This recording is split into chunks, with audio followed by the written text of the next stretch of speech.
All right, everybody, Teching 101 back again, and we have another SBS breakdown for you. And this one is insane because it has the best kind of information, geography information. Actually, this might be the biggest news drop of geography that we've ever gotten in the entire One Piece story, because it covers it all. But we have to wait to get to that, all right? We got a lot of other really cool questions this time around. I'd say this is on the higher end of the SBS. Every time one of these comes out, it's always like, is this a low tier and SBS that doesn't really give us a lot of information other than the fact of where Sabo likes to do his dry cleaning? Or is this like mid tier where we might get one or two questions that we sort of asked for but not really? Or is this going to drop some crazy information like, here's Fujitori's backstory. Oh, by the way, he also has a Saijo Wazamono grade sword, right? So I'd say this is like middle to high tier SBS. Let's start off by talking about everybody's favorite supernova, Eustace Captain Kidd. Oh, and by the way, I should mention the translations I'm reading these from were done by Anna King, and I'll leave a link to the Reddit post below, and also Pew Piece on Twitter. I saw them also translating some stuff as well. So links, all that stuff down below.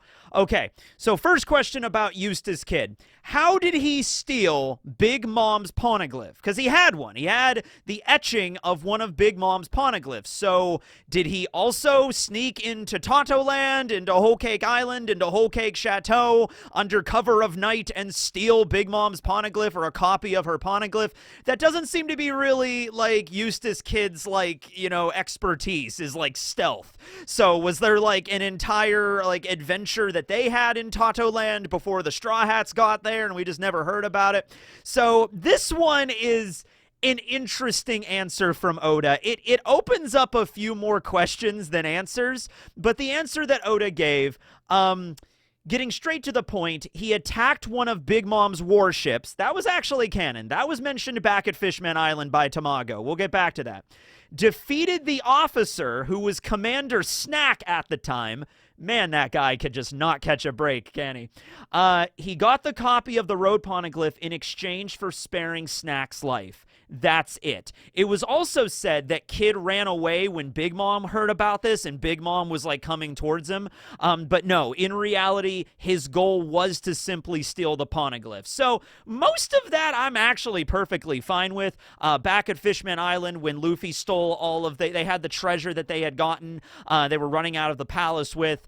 They met Peckhams and Tamago and they called Big Mom up and everything. And because Big Mom wanted her sweets, but the sweets were delayed because of the events of the arc and then the banquet and everything. And so Luffy offered to give them all of the treasure that they were carrying, right? So Tamago said to Big Mom, hey, Mama, that might not be such a bad idea because that upstart brat Kid destroyed a few of our warships the other day and we kind of need some funds right now. Those warships aren't cheap, so we could kind of go for some regular treasure right now. Now, Big Mom didn't agree to that because, she wanted her sweets, of course. Big Mom's not going to just accept gold, right? Okay. But it was mentioned that Kid did attack Big Mom's fleet at one point. Okay.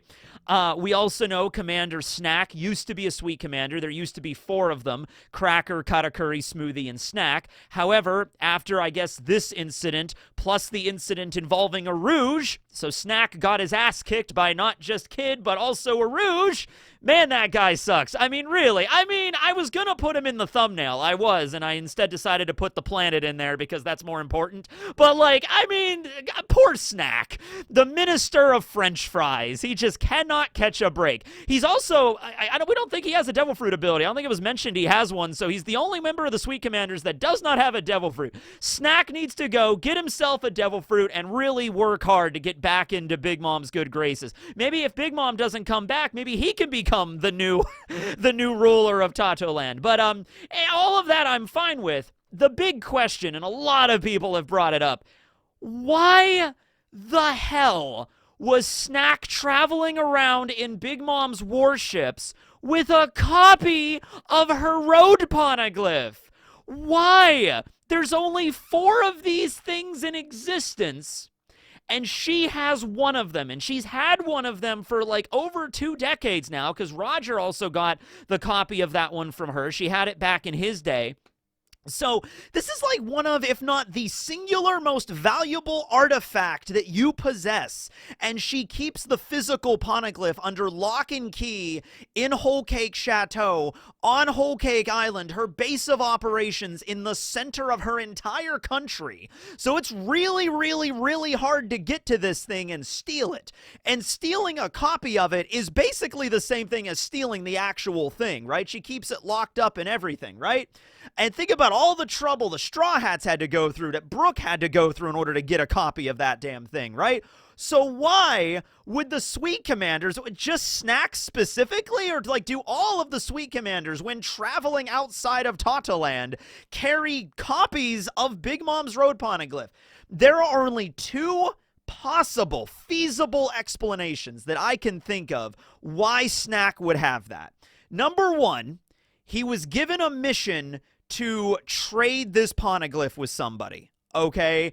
And Kid figured that out and learned that that Poneglyph copy was in transit, and, you know, maybe it was more Killer that did the logistics of this, but they organized like an ambush to attack Snack's fleet and steal the Poneglyph. Because it did say his goal was to steal the Poneglyph. So they knew the etching of that Poneglyph was on Snack's ship, and he was the guardian of it. So I don't think this was a standard thing that, like, just every random warship that has a Sweet Commander on it has a copy of the Poneglyph. That's really, really stupid. So maybe they were attempting maybe not necessarily a trade, but Snack was going somewhere with this Poneglyph, okay? And I guess this does tie into 2, so it's really just kind of 1 point. Nobody on Big Mom's crew can decipher the Poneglyph language, all right? That's what they're hoping Pudding's, third eye will eventually unlock the ability to do, so she can read the Poneglyph and Big Mom understands everything. But they cannot read Poneglyphs. Nobody on the crew or in the family can, all right? Maybe Pudding, but not yet. So what if Big Mom's information network, which is the biggest information network in the world, mind you, heard a story about somebody somewhere that can decipher Poneglyphs, that can actually read Poneglyphs? So Big Mom is like, Mama, all right then. Well, we need to make sure that this information is legit. I'm going to give you, Snack, a copy of my road Poneglyph. And I want you to go to that island where that person is that can apparently read Poneglyphs, and I want you to see what they say about it. That's also kind of dumb when you think about it. She has other Poneglyphs that are not road Poneglyphs. You think maybe they would not send the road Poneglyph copy. They would send like a regular Poneglyph and practice on that at first. So maybe that was the reason. But for whatever reason, don't know why, Big Mom also has dealings in the underworld. So maybe there was something going on there. But at any rate, a Poneglyph copy ended up on Snack's warship. He was the guardian of it. Kid and Killer learned about it. They set up an ambush. They attacked the warship. They sunk a bunch of them. They defeated Snack. They were about to kill him. And then at that point, the crew was like, please don't kill our commander Snack. He already has enough on his plate. Just take the Poneglyphs, which is an actual interesting mirror of what happens when Shanks attacks Kid's crew. And then Kid is like, please, Shanks, don't kill our captain. Take the Poneglyphs. And Shanks obliterates them anyway. I guess Dory and Broggy do at any rate. So, yeah. That's, or Dory and Broggy were the ones that eventually destroyed the ship. But at any rate, that's what happened. So, yeah, there are some questions there. There are some things that are a little confusing, but that's how Kid ended up with a copy of Big Mom's Poneglyph. And that, and combined with maybe on his way back after that defeat, Snack got attacked by a Rouge. And then by the time he made it back to Whole Cake Island, it was like, okay, you are demoted. You are no longer Sweet Commander Snack. You go back to your island of French fries and think about what you did, young man. And Snack is like, freaking Supernova's worst generation. That's not fair. I kind of feel bad for Snack. You really have to. I mean, not too much, but you kind of have to. All right. Question number 2, and this is a fun one. Somebody asked Oda to draw Arlong's reaction to when he found out that Jinbe joined the Straw Hat crew. This is awesome for so many reasons. The main reason is this. We now have this now. I want to get this framed. You know, back here we have this epic painting of King. You can't really see it too well. There's like a glare on it. But, you know, I need to maybe commission some artwork at some point of Arlong in this expression. Maybe get some background to it or anything. Or maybe have like more of abstract style. But I need to get Arlong like this, you know, in the background as an image. That's perfect, okay?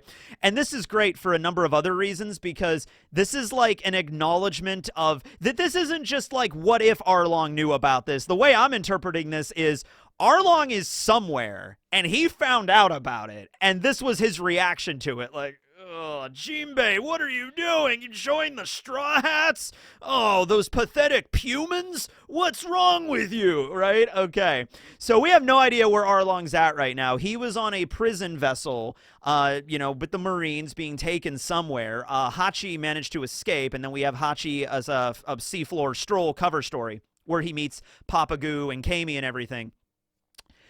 I always assumed Arlong, because we didn't see him in Impel Down, he ended up eventually in Marijois, and he's one of the slaves in Marijois, along with Chu and Karubi, that are, like, enslaved underneath the city, maybe, you know, like, running those travel vaders or something like that. You know what I mean? Like, he ended up there, because we would have seen him, like, somewhere in Impel Down if he was there, so he wasn't. And we know how the world government treats fishmen and merfolk a lot, so he might be imprisoned up in Marijois. We just haven't seen him yet, but I do think it's nice that, like, Oda acknowledges, like, oh yeah, Arlong, here's what his reaction was, you know?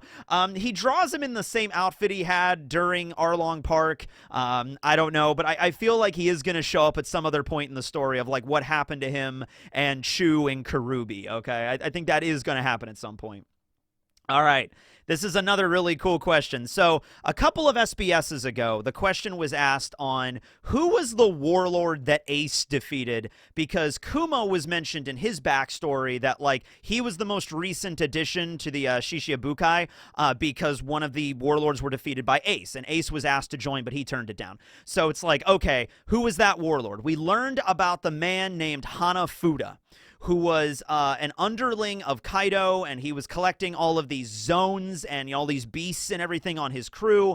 Hanafuda is the name of a card game or the name of a deck of cards in Japan, so that goes along with the card theme and everything like that. We learned about that dude. We learned about what he looked like and all that kind of jazz, right? Well, that also got a lot of people thinking, because of the backstory involving Ulti in page 1, that their dad was a pirate that used to be allied with Kaido. Their dad eventually died, and then Ulti in page 1 showed up on Kaido's doorstep. He was basically their godfather and adopted them, and that was the backstory of Ulti in page 1, okay? So it didn't really take a lot to connect the dots there, that, like, is Hanafuda Ulti in page 1's dad? And Oda just comes out and says, yeah, Ulti in page 1's father is Hanafuda. But it's interesting we learn more about the dude. Hanafuda and Kaido, as pirates, they clashed in the past, but they ultimately formed an alliance due to their common goal. He has such faith in Kaido, he would entrust his own children to him, making him his kids, making Kaido his children's godfather. I think that's, you know, shows some trust in them there. His hobby of collecting Zoan fruits is to help strengthen the beast pirates too. You know what's fascinating about this? Kaido's whole thing and his crew is the Beast Pirates, or the 100 Beast Pirates, Kaido of 100 Beast, right? All that kind of stuff. And we see all the Smile users and all the Zoans, the ancient Zoans, mythical Zoans, all that kind of stuff. Kaido's crew is all about the Zoans, right? Right, okay. Kaido himself never really brings it up too much, though, right?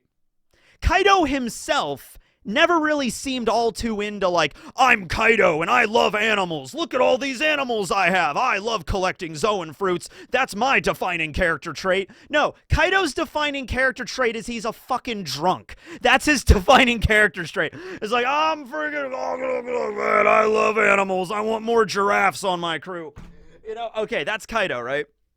So where the animal motif came from was not Kaido, but this guy. This guy that worked for Kaido, he was the dude that was like, man, I love collecting Zoan fruits. That's my hobby, getting all these really powerful animals to work for me. And he also was an underling of Kaido, so he was incorporated into the Beast Pirates, and he is the reason why that all exists. And it wasn't really Kaido's thing, it was more Hanafuda's thing. It was this guy's thing, right? Okay, and then Hanafuda eventually gets killed by Ace. Or he doesn't get killed by Ace. He gets defeated by Ace and killed by pirates later. It was mentioned there that he was killed by pirates whom he made a grudge against while on his way to visit his children. So he was kicked out of the Warlords, probably went to go, heal up after his battle with Ace. I'm sure it was an intense fight.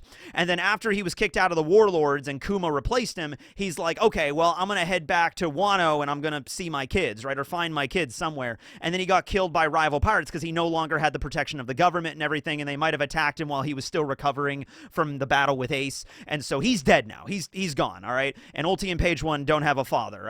Kaido also got thrown into the magma, so they also might not have a godfather anymore either. But the point is that Hanafuda was really into animals, and maybe because he was kicked out and eventually killed, and then Kaido had to raise up his kids, that he's like, you know what?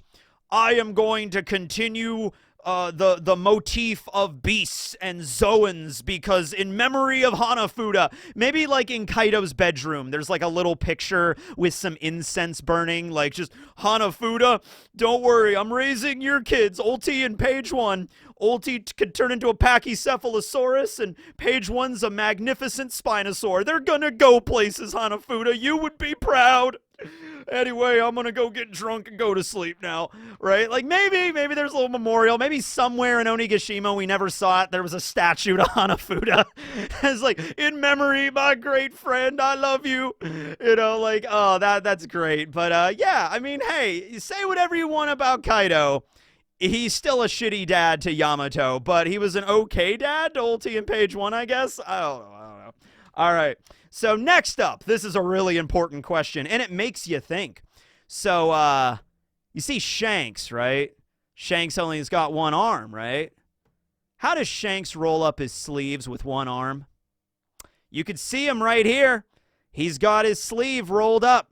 Now, as we all know, it's impossible to roll up a sleeve on a shirt and then hang it up with a hanger and then take it off later and put it on with the sleeve already rolled up. It's impossible to do that. Physicists have been trying to crack that nut for longer than they've tried to find the quantum theory of gravity. We can't figure it out, okay? So how does he do it? I guess the world will just never know. I guess we'll just never know. Yeah, no, somebody asked. I don't know why somebody asked that. How does he roll up his sleeves with just one arm, Oda? How does he do that, right? Does he have Ben Beckman do it for him or whatever? It's just like, you know, there's different kinds of shirts, right? You can get shirts probably in the store that are sold that have rolled up sleeves. But yeah, I'm sure occasionally if Shanks has his rolled up sleeve and it maybe comes undone, maybe he might ask Ben Beckman or Yasop or somebody like, hey, can you just roll up my sleeve real quick? Oh, thanks, man. It just probably is that's all it is. Or he uses Conqueror's Hockey to do it. His sleeve comes undone and he's like, and it goes all the way back up again. My God, I'm pale. I am pale. I need to get tanned this summer. Okay, moving on. This is a cool thing. During Egghead, Shaka was talking about the awakening zones, right? And how Lucci could go into his awakened leopard zone and how rare that was, because usually when you awaken a Zoan power, you lose yourself to the primal beast within. You know, you just go mad with rage kind of thing, right? You just behave like an animal. The fruit overtakes you, as it were. However, Lucci was able to maintain his consciousness. This is simply a question asking, hey, is that what happened to the demon guards, the jailer beasts at Impel Down? And Oda was like, yeah. Yeah, I mean, we already kind of, once again, we kind of assumed that. But yeah, the Jailer Beast, we have Minotaurus, Mino Zebra, Mino Rhinoceros, and Mino Koala, and also the new Demon Guard, Mino Chihuahua, the dog fruit model Chihuahua, because that exists. They are all awakened Zoan users that the fruit or the spirit or the animal within them took over. So now they don't really have the same level of sentience and like human awareness that they used to have. They are just like more animals now, which also explains how Sadie can like, you know, tame them and train them as like animals to basically do whatever she wants. They don't have their human like autonomy anymore, which is actually really kind of terrifying. And Oda even adds like, yes, that's what's happened to them. And Lucci, you're at risk, because I guess it's an ongoing battle. Like Lucci can never, like whenever he goes into that form, he has to kind of maintain his awareness, because if he lets it get the better of him, he might get taken over by the animal, the leopard. You know, so you got to be be more careful with that. But I think Lucci will be okay. I think he's maintained it pretty well. Now, if Kaku can manage to contain the giraffe within, I don't know if Kaku's going to be able to do that. Giraffes are pretty scary. Okay. Next question. What happens to a smile fruit after the user dies? I mean, that's a question, right? Like, does it get reincarnated like all the other devil fruits do? And Oda's like, does it?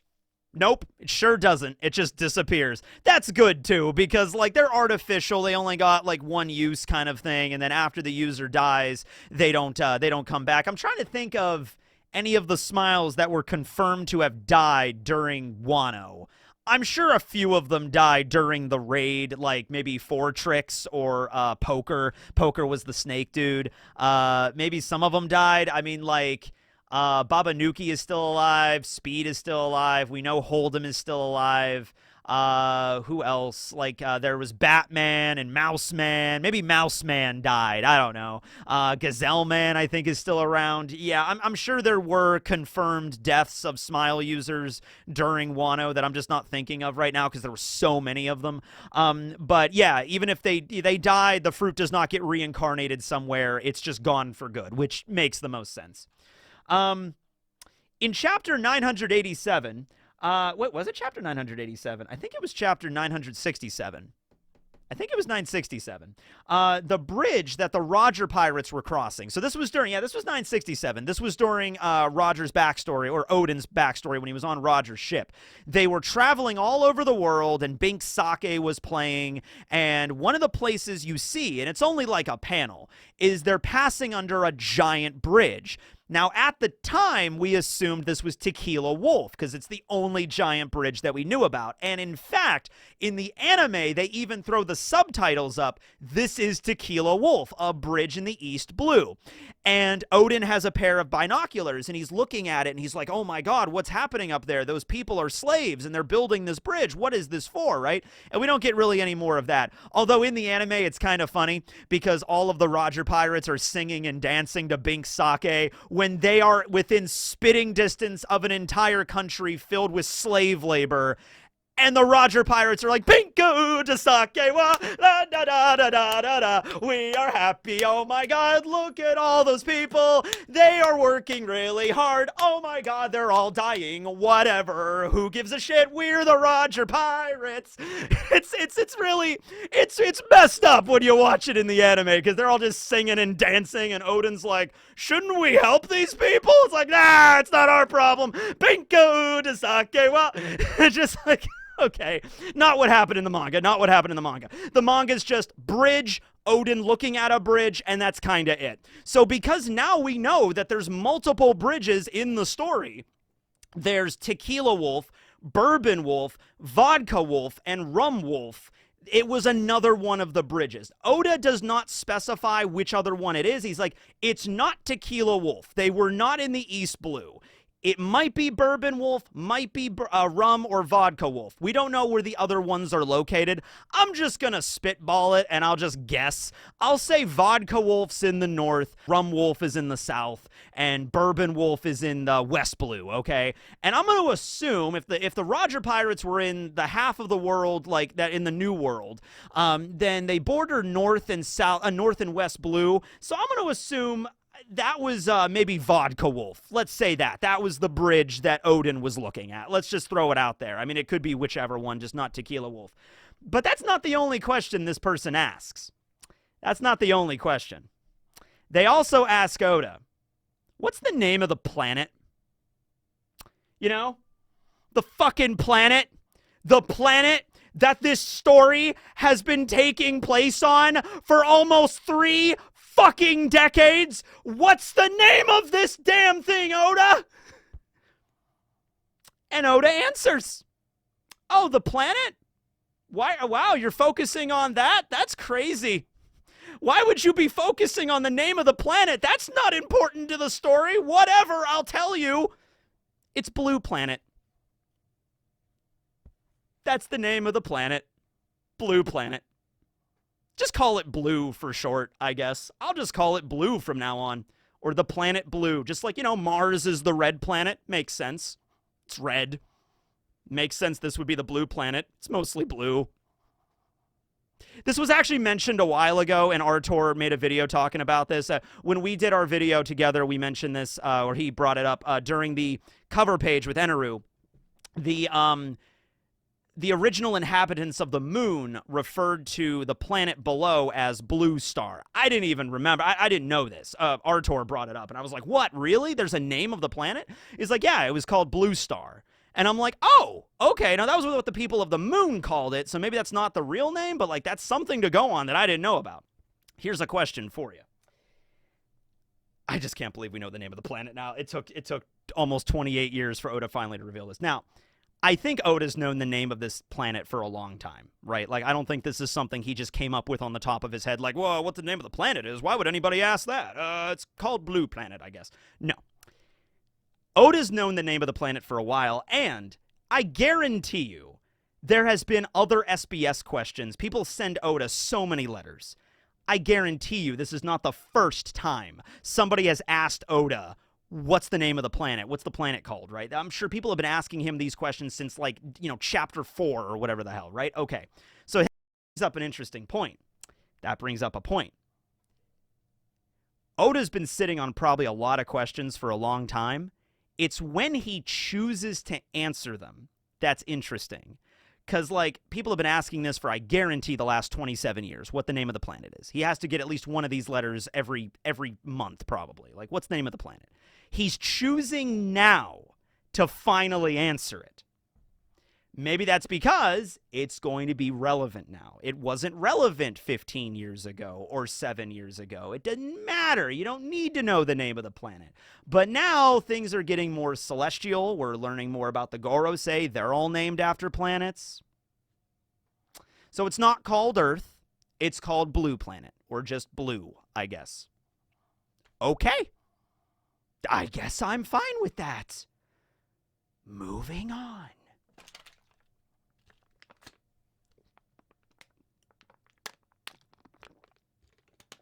Yeah. All right.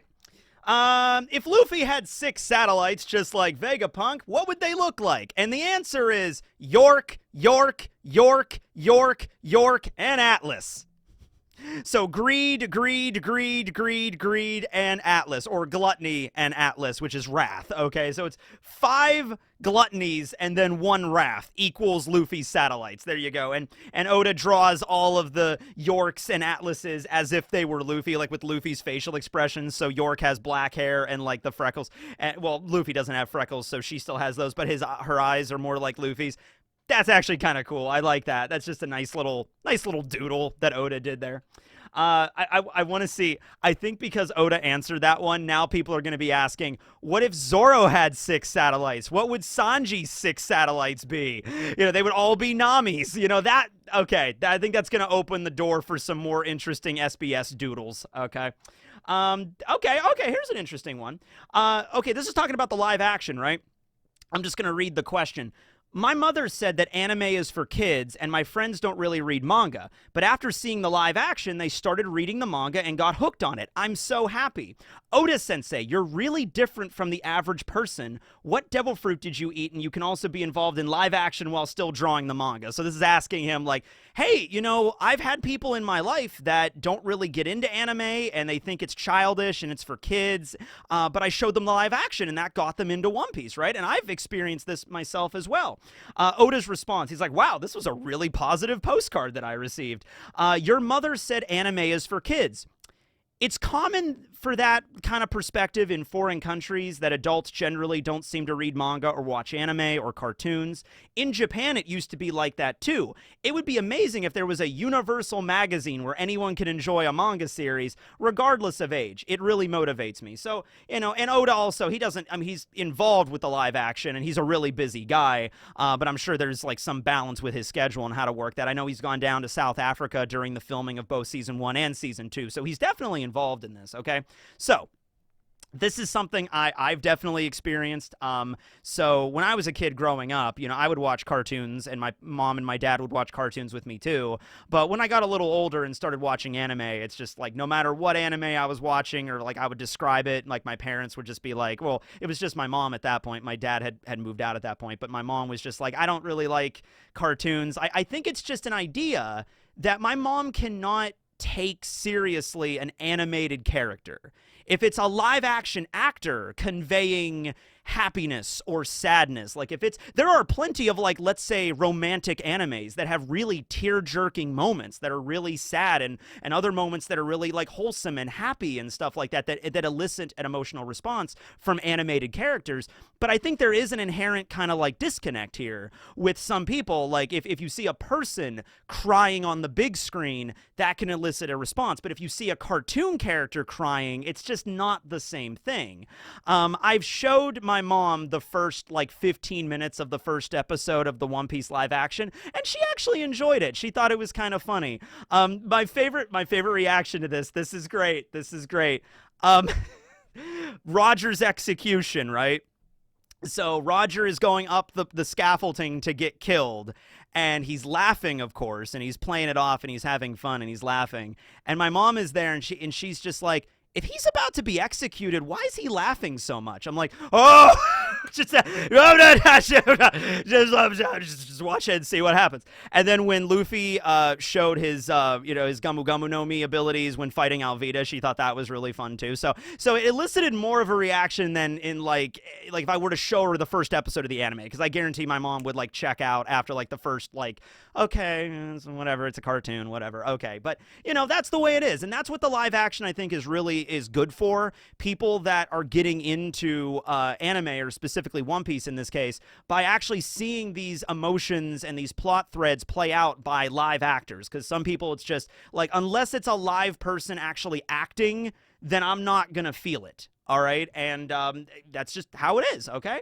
And I know for a fact there are people that watched the live action, really enjoyed it, and then started binge watching the anime. So say whatever you want about the live action. I think it's a really good adaptation, and it's getting people into the story. So it's a win-win, I feel. All right. This is an interesting one that really adheres more to like the way that Japanese is written. So in Japanese, you can write things horizontally, like you would in English, like with the English alphabet, but you can also write things vertically. And certain manga, especially ones that are really like exposition and dialogue heavy, in order to cram as much dialogue in a particular speech bubble in a panel, they'll write vertically because you can just fit more, right, instead of horizontally.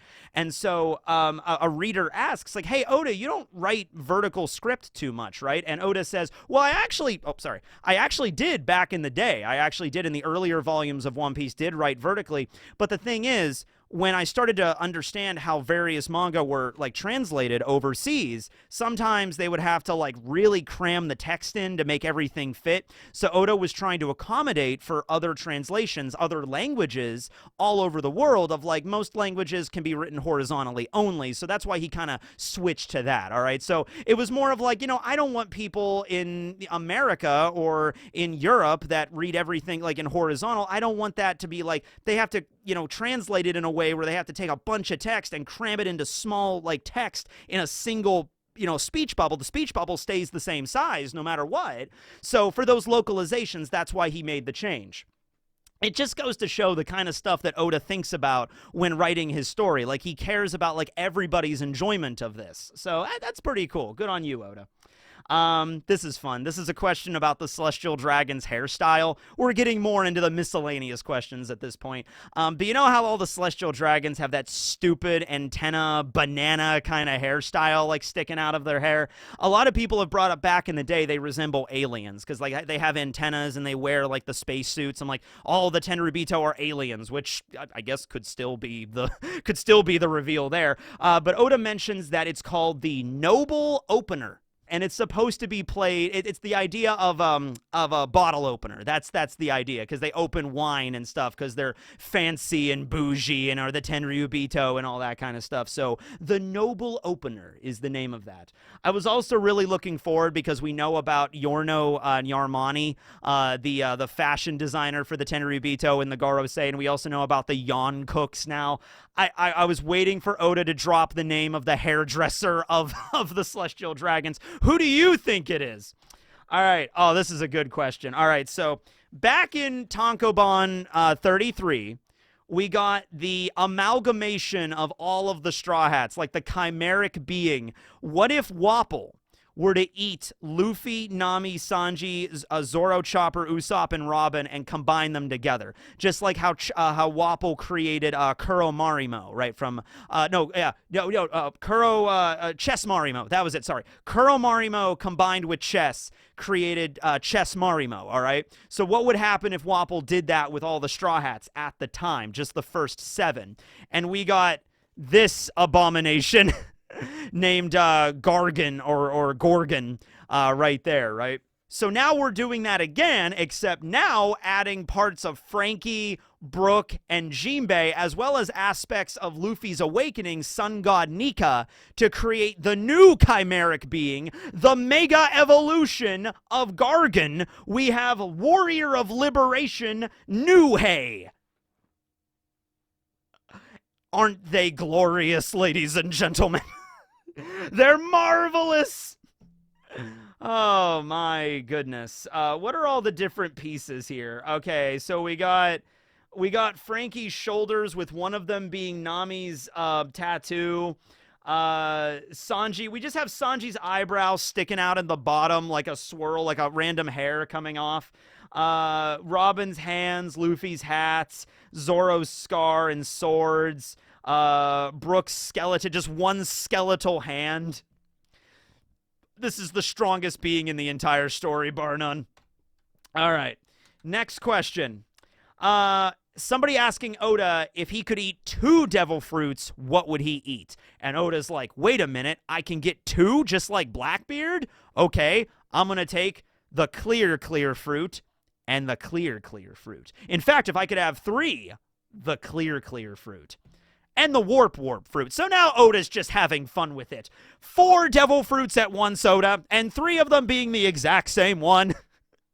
It's like Gwenail Lee from Bleach. You end up having 3 different types of invisibility. You have regular invisibility, and then intangibility, and then the ability to remove yourself from somebody's mind, and then also the ability to teleport.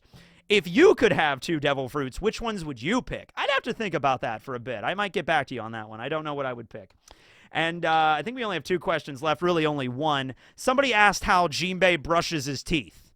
Jinbe has those 2 giant fangs, like he has a big underbite, right? So it's like, how does he brush those fangs with just a normal toothbrush? He doesn't. He uses like a scrubbing, like probably, I'm picturing a brush that you would use to clean the toilet. Like, you know, obviously not one that has used to been clean the toilet, but like he buys like a giant toilet brush like that and just, cleans his 2 giant teeth like that. Also, once a week, he sheds his other teeth with a whoosh, because he's a shark. Same thing with Arlong. Arlong was able to rip out his teeth and grow new teeth just like that. So Jinbe's also a shark fishman. He's a whale shark fishman, so he could do the exact same thing. So that actually makes it easy. He doesn't have to worry about cavities, doesn't have to worry about chipping a tooth, doesn't have to worry about getting his teeth drilled. I have a cavity. I'm getting it drilled on Monday in 2 days. I'm not looking forward to that. But Jinbe doesn't have to worry about it. He just pops out a tooth, another one just grows back. That's a cool superpower. Can I have the devil fruit that lets me do that? That would be fun. All right, next up. Last question, not really a question. It's just, hey, Oda, Gear 5th on paper. And then Oda makes a joke that, like, the paper itself, the page of the SBS is turning white as it's going into Gear 5th, and then it goes blank, and then that's the end of the SBS. So that's all we got. I think there's some pretty good questions there. The reveal about the name of the planets is the biggest one for me because geography is everything. But also learning some new stuff about Hanafuda, that was cool. The bridges, the bridge that Odin saw, I thought was pretty neat. The chimeric being of Gargan or Nuhe, that was really cool. Arlong's drawing was really fun. And Kid fighting against Snack. That's the icing on the cake there. Okay. Well, anyway, hope you all enjoyed. Check out the links below. Go to the Reddit post to see the SBS yourself. I didn't include every single question because there were some of them that were kind of just like throwaway ones. So if you want to see the entire SBS in its entirety, just like even the joke answers, you go check out the links below.